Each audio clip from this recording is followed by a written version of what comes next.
مصطفى مصطفى متبع للصفا. Di antara sifat yang mempengaruhi manusia adalah sifat al-hirus. Al-hirus ini rakus, sifat tamak. Dan ia adalah merupakan sifat yang sangat berbahaya kepada seseorang karena tidak merasa puas dengan apa yang diberi oleh Allah Subhanahu wa taala. Sifat rakus dan tamak adalah menjadi sebab seorang itu tidak ridha dengan rezeki yang diberikan oleh Allah karena dia rakus. Di antara implikasi daripada rakus ini katanya fil hirsi 'alal mali halakuddin. Orang yang dia rakus akan harta, dia boleh mengorbankan atau menjatuhkan atau meruntuhkan agamanya. Maksudnya orang yang rakus akan harta, dia boleh mengorbankan atau menjual agamanya. Menjual agama maksudnya di sini adalah menjual prinsip agama. Karena rakus harta dia akan tipu. Karena rakus harta dia akan khianah. Karena rakus harta dia akan rasuah. Karena rakus harta dia akan ambil riba. Sehingga khianah, tipu, riba yang jelas-jelas haram dia akan langgar juga. Apa sebabnya? Rakus. Pernah berlaku kepada di zaman Nabi SAW. Zaman baginda Rasulullah. Seorang bernama Tha'labah.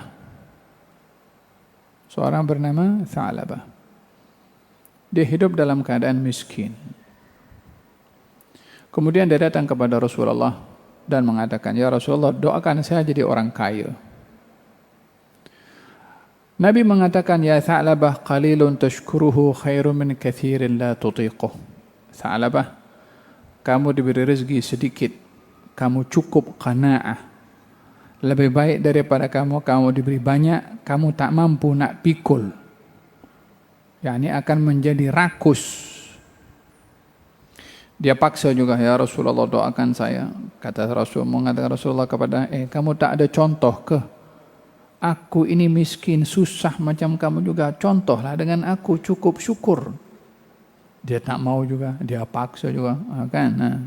Pasal harta punya, dia nak kaya, Nabi suruh pun dia tak mau. Dia nak juga. Ta'isa abdud dinar wa dirham, kata Nabi. Celaka orang yang dia menjadi hamba kepada dinar dan dirham. Menjadi hamba kepada harta.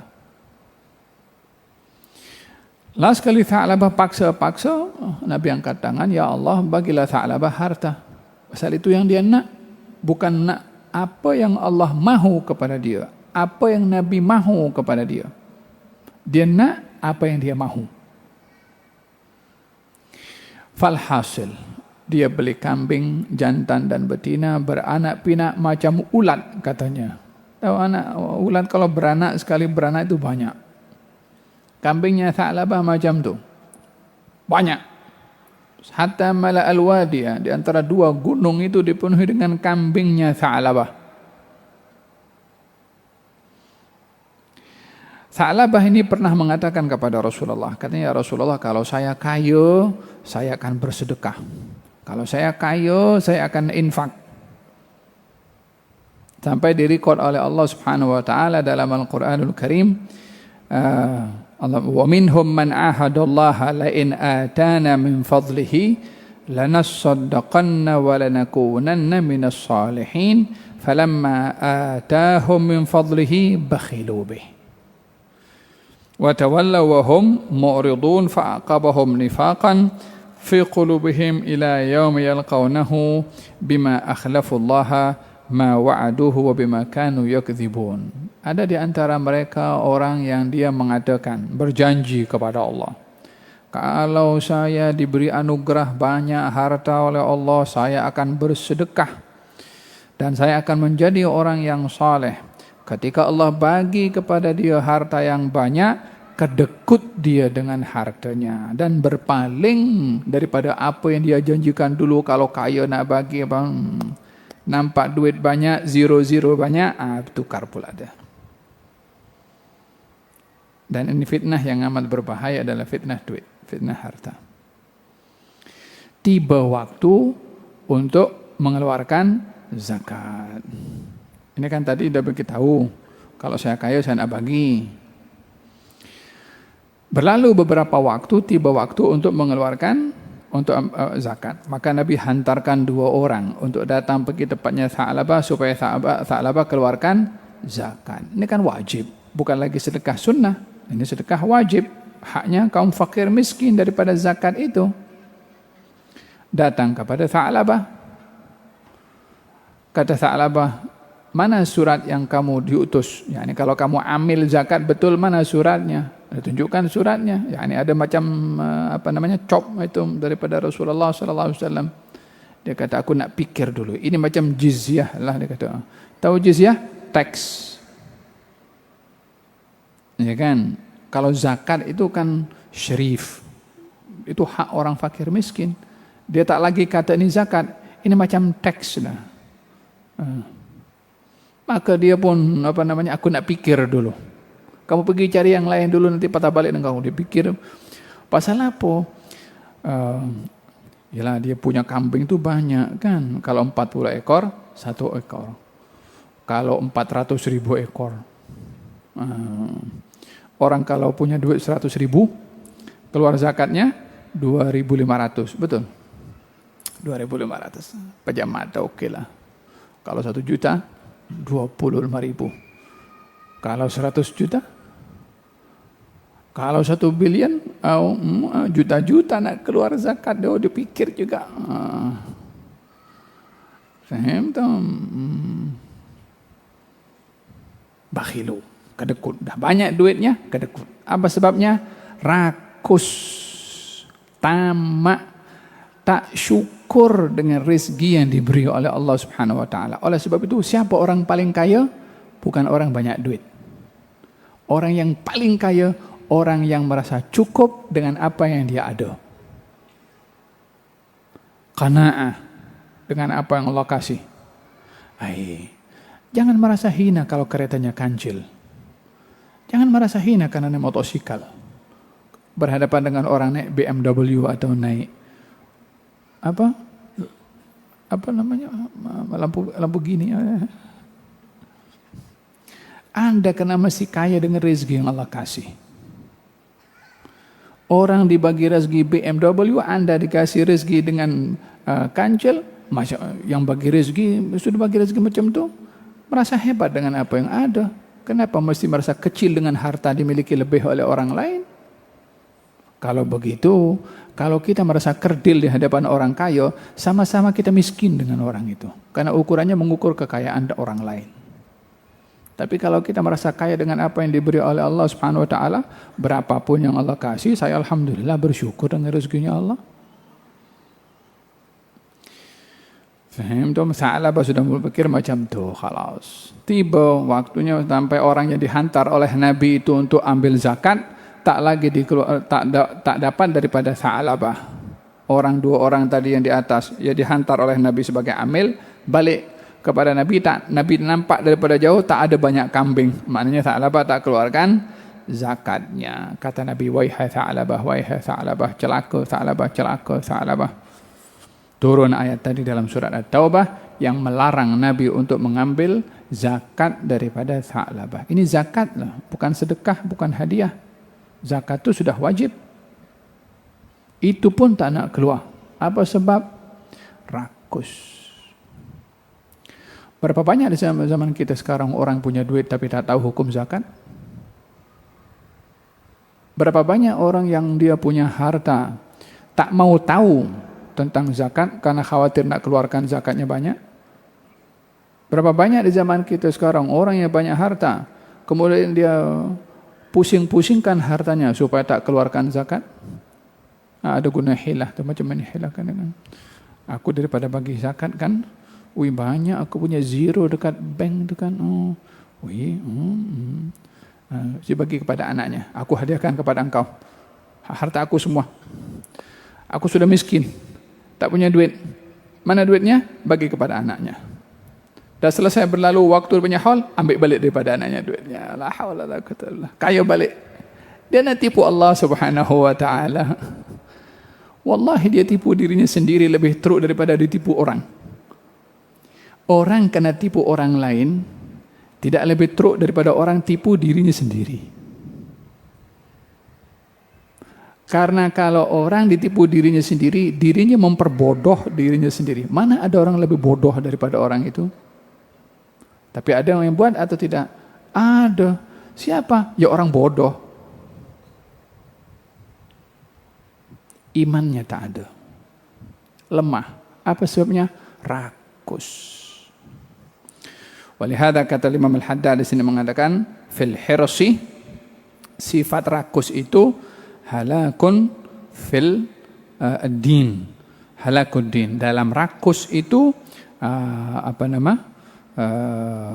kebinasaan dalam agama. Dalam hadis Nabi Muhammad SAW, yang aku risaukan kepada kamu ada dua. Yang pertama al-hirs, rakus. Yang kedua tulul amal, panjang harapan. Karena tulil amal, orang yang harapannya panjang, dia lupa mati. Karena dia akan punya panjang harapan dia.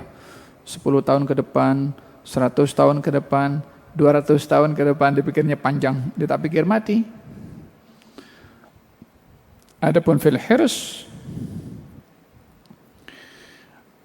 dalam rakus, dia akan membinasakan kepada dirinya. Karena punca kepada segala mengetepikan kepada agama dan prinsip agama, puncanya adalah pada al-hirs tadi, yaitu sifat rakus. Fil hirsi 'alal mali halakud din. Rakus akan harta menjadi sebab kehancuran agama.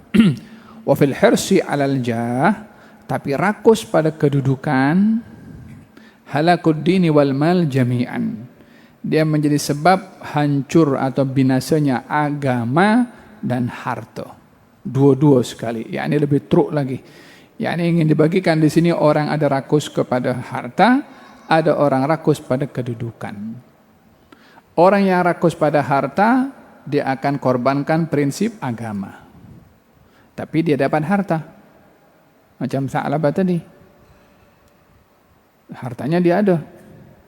Tapi kalau orang rakus pada tahta, pada kedudukan, kedudukan di sini tidak tertumpu kepada kekuasaan zahir, kepada jawatan, bukan itu saja. Tapi kedudukan di sini adalah ru'yatun nafas, dirinya ingin dihormati dengan cara apapun. Mau sebagai orang berjawatan, mau sebagai seorang yang influencer, mau orang yang ingin mendapatkan publicity, walhasil mengharapkan apa-apa daripada orang. Tak semestinya jawatan itu jawatan rasmi. Makana indan nas, meminta kedudukan di mata orang. Syuhrah, kemasyhuran. Followers. Untuk orang yang itu yang dicapai, yang ingin dicari, maka katanya halakud dini wal mal. Dia akan binasa agamanya, dia tipu, dia akan buat benda apapun untuk mendapatkan kedudukan, untuk mendapatkan kemasyhuran. Suruh buka tudung, suruh buka aurat, suruh menari, ya menari. Ini kan rosak dalam agama. Auratnya, penampilannya, marwahnya. Untuk mendapatkan kemasyhuran, dia mesti korbankan keluarganya, dikorbankan keluarganya. Ini orang yang rakus kepada kedudukan. Bukan hanya agama yang dikorbankan, tapi harta juga. Dia banyak duit, gunakan duitnya untuk mendapatkan kemasyhurannya. Kalau dia tak dapat, dia rugi agama karena melanggar agama. Dia rugi harta karena spend duit untuk mendapatkan kemasyhuran yang dia tak dapat. Dengan begitu, rugi agama, rugi duit. Dua-dua. Dahsyatnya rakus akan kedudukan. Oleh sebab yang demikian, solusi kepada kedua penyakit ini, yang pertama adalah qanaah, yang kedua adalah tawadhu. Qanaah, merasa cukup dengan apa yang diberikan oleh Allah pada rezeki. Oleh hadza kata kata baginda Rasulullah sallallahu alaihi wasallam, kata Sayyidina Ali bin Abi Thalib, mengatakan takwa itu salah satunya adalah takut kepada Allah, mengamalkan apa yang diturunkan oleh Allah, redha dengan pemberian Allah walaupun sedikit, dan bersiap sedia untuk berjumpa dengan Allah pada kematian. Itu takwa. Salah satu daripada kriteria ketakwaan, redha dengan sedikit yang diberi oleh Allah Subhanahu wa taala. Sebagian orang mungkin akan bertanya, saya nak kaya, tak bolehkah? Boleh. Siapa tak boleh menjadi orang kaya? Yang tak boleh itu kalau ingin menjadi kaya, caranya tak betul. Kalau orang jadi kaya tak boleh, Nabi itu mendoakan kepada sahabat tercintanya Nabi menjadi orang kaya. Anas bin Malik masih kecil, ibunya datang, "Ya Rasulullah, doakan anak saya." Kata Nabi, "Allahumma akthir malah wa waladah, wa barik lahu fihi, wa adkhilhu al-jannah." Ya Allah, berikan Anas bin Malik ini harta yang banyak, anak yang banyak. Berikan keberkatan kepada dia dan masukkan dia ke dalam syurga. Nabi mendoakan kepada Anas bin Malik banyak harta, tidak mendoakan kepada Sa'labah tadi banyak harta. Kan sama-sama doa daripada Nabi. Nabi tahu Anas bin Malik boleh handle hartanya dan tidak diperhamba oleh harta. Yang Sa'labah, Nabi risau hartanya memperhamba kepada Sa'labah. Oleh sebab itu Nabi tak mau doakan. Di sini kita belajar daripada sikap Nabi. Kenapa Nabi doakan yang ini, Nabi tidak doakan yang ini? Supaya kita tahu kalau kita diberi harta, supaya bijak menggunakannya seperti Anas bin Malik. Kalau kita tidak diberi oleh Allah harta, hendaklah kita berhusnudzan kepada Allah. Kalau diberi, khawatir jadi Sa'labah. Kan begitu. Mana kita boleh tahu apa yang kita di masa akan depan? Akhirnya Nabi setelah wafat, Anas menjadi orang jutawan. Hartanya banyak. Anaknya banyak, 100 lebih anaknya Anas bin Malik. Boleh buat kampung sendiri. Kata Anas bin Malik, aku dapat semua doa Nabi kecuali yang ketiga, yaitu masuk syurga. Mudah-mudahan aku diberikan pemberian itu setelah aku wafat. Kata Anas bin Malik. Idzan al-ishkal, muskilnya bukan pada kekayaan. Karena dua-dua tak kira kaya, tak kira miskin, ujian dan fitnah dari Allah Subhanahu wa taala. Orang kaya diduga dengan kekayaannya, orang miskin diduga dengan kemiskinannya. Gal satu hari Sayyidina Ali bin Abi Thalib karramallahu wajhah, dia datang ke satu tempat dan dia menyerahkan kudanya atau kendaraannya kepada seorang anak muda. Kalau tolong jaga, saya punya ini. Maka dicuri satu barang milik Sayyidina Ali oleh anak muda itu. Dan dibawa pergi ke pasar. Setelah Sayyidina Ali selesai daripada hajatnya, didapati kendaraannya tak ada orang jaga. Gal mana anak muda itu? Katanya dia ada orang yang nampak mengambil sesuatu dan dibawa pergi ke pasar. Maka Sayyidina Ali hantarkan satu orang, coba kamu pergi ke pasar tengok apa yang dilakukan anak muda itu. Maka utusan Sayyidina Ali pergi ke pasar, nampak anak muda itu. Anak muda itu tak kenal kalau ini utusan Sayyidina Ali. Tapi utusan Sayyidina Ali itu tahu anak muda ini yang jaga. Sedang menjual barang yang dicuri oleh anak muda tadi daripada Sayyidina Ali bin Abi Thalib. Kali tanya, apa yang kamu jual? Nah, inilah barang yang aku nak jual. Kalau berapa? 1 dirham. Boleh aku beli? Ya boleh, beli 1 dirham. Akhirnya last kali anak muda itu jumpa dengan Sayyidina Ali bin Abi Thalib. Katanya, wahai anak muda, tadi kalau kamu jaga aku punya kendaraan sampai aku balik, aku nak bagi kepada engkau 1 dirham halal. Tapi engkau rakus, engkau curi barang daripada aku, engkau jual di pasar dengan 1 dirham dengan cara yang haram. Kamu curi, kamu jual, kan haram. Kalau kamu sabar, jaga aku punya kendaraan ini, aku selesai, aku bagi kepada engkau dirham halalan tayyiban. Apa sebab dia curi? Rakus. Oleh sebab itu, rakus ini penyebab kebinasaan pada agama, yakni mengorbankan prinsip agama karena rakus pada harta.